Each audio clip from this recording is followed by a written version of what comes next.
So hello guys, कैसे हैं आप लोग। आशा करता हूँ कि आप लोग अच्छे होंगे, काफ़ी सारी मजे मस्ती कर रहे होंगे। सो गाइस, जब भी हम लोग नया नया कोई स्मार्टफोन खरीदते हैं तो उसकी काफ़ी ज़्यादा जम के खरीदारी करते हैं। उसकी कुछ ऐसी हालत हो जाती है जैसे कि नई नई शादी होने के बाद किसी जमाई की होती है जब वो अपने ससुराल जाता है।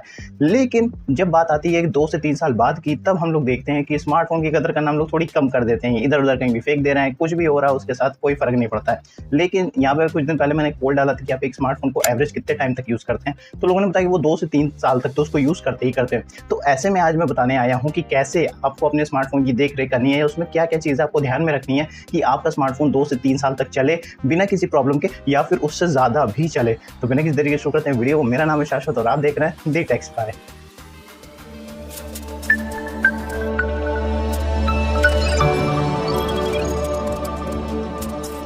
सो दोस्तों, अब यहाँ पे जो हम लोग का सबसे पहला पॉइंट आता है कि हम लोग अपने स्मार्टफोन की केयर कैसे रखनी चाहिए, वो आता है keeping your smartphone data clean.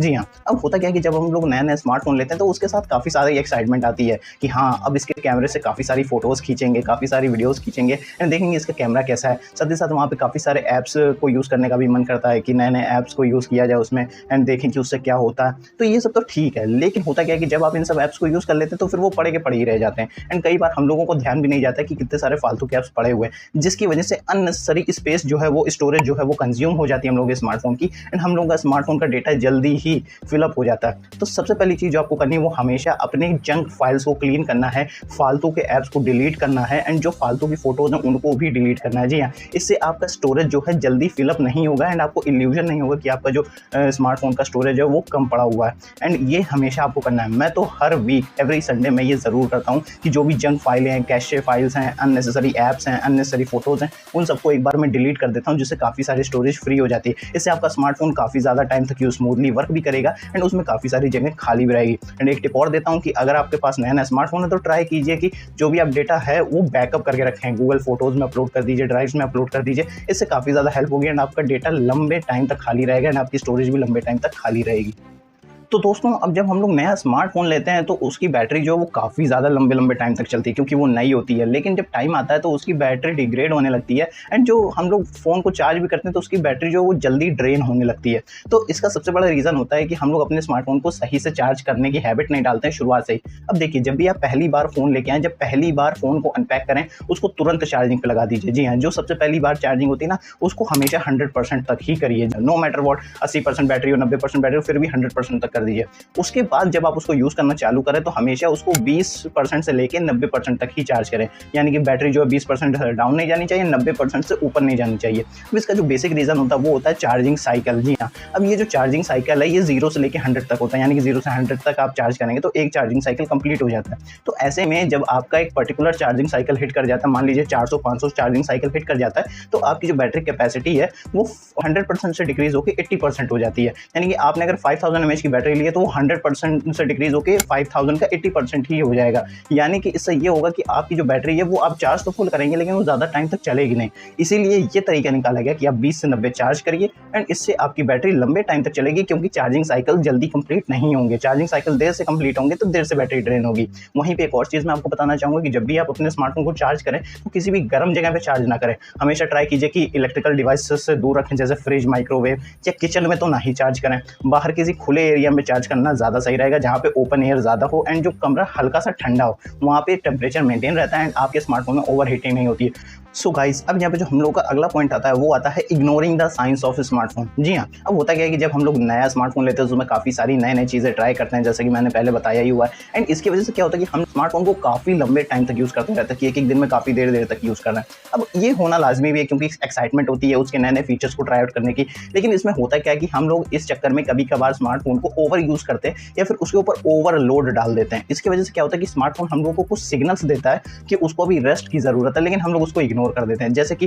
वो ओवरहीट करने लगता है या उसके अंदर सडन लैगिंग आने लगती है, अचानक से फोन में लैग आने लगता है एंड आप लोगों को लगता है कि यार ये फोन में लैग क्यों आ रहा है, अभी तो लिया है। तो इसका सिंपल सा रीज़न ये है कि जब आप ओवरलोड डाल देते हैं स्मार्टफोन के ऊपर तो वो ओवरहीट तो करेगा ही, क्योंकि उसको एक्स्ट्रा वर्क करना पड़ रहा है। ये ऐसे ही हो गया कि आप पहली बार किसी जॉब के लिए गए पहले ही दिन एंड आपको 100 प्रोजेक्ट पकड़ा दिए गए एंड आपसे कह दिया गया कि आज इसको कंप्लीट करके देना है। इसके वजह से आप एग्जॉस्ट हो जाएंगे। सेम वही आपके स्मार्टफोन के साथ होता है। तो इसके ऊपर ध्यान रखिए कि अगर आपका स्मार्टफोन ओवरहीट कर रहा है तो उसको थोड़ी देर के लिए बंद बंद करके रख दीजिए, उसके ऊपर कोई टास्क ना परफॉर्म करे तो अच्छा रहेगा।